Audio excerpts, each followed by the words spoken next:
But how could we not start in America? Land of the free, home of the brave. The United States is a land enslaved to gun ownership and never free from gun crime. And it's the home to coward shooters, as they call them, home to senseless, sickening massacres. This time, Texas, the town of Uvalde, west of San Antonio, site of that revered and remembered massacre at the Alamo nearly 200 years ago. But this was no war or historic battle.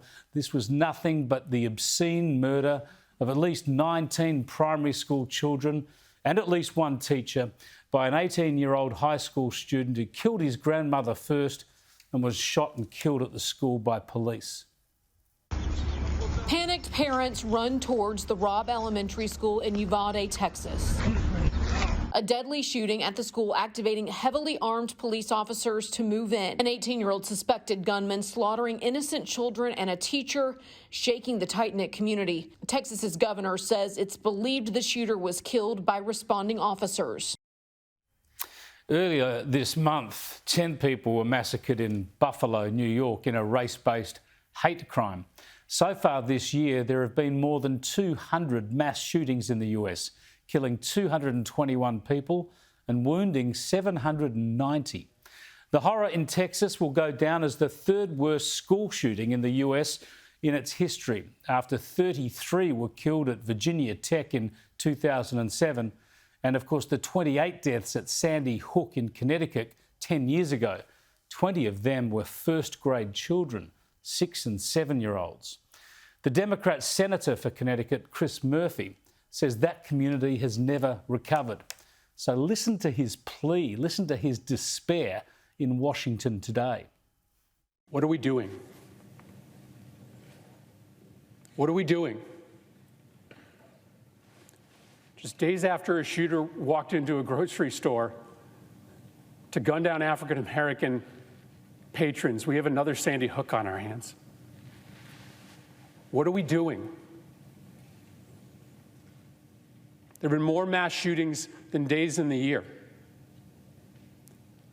Our kids are living in fear every single time they set foot in the classroom because they think they're going to be next. What are we doing? Why do you spend all this time running for the United States Senate? Why do you go through all the hassle of getting this job, of putting yourself in a position of authority, if your answer is that as this slaughter increases, as our kids run for their lives, we do nothing? What are we doing? What are the US politicians doing? A political system paralysed into inaction on guns. The political impasse on gun control in the United States goes back generations. And now, instead of promising action, we just hear about frustration right from the top.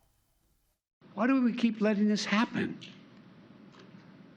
Where in God's name is our backbone to have the courage to deal with it and stand up to the lobbies?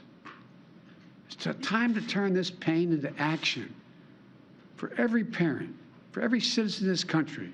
We have to make it clear to every elected official in this country, it's time to act. It's time for those who obstruct or delay or block the common sense gun laws. We need to let you know that we will not forget. We can do so much more. We have to do more. He's the president. He's the most powerful man in the free world and certainly the most powerful man in the United States, and he struggles to get action. Biden needs to make some progress here where so many others have failed.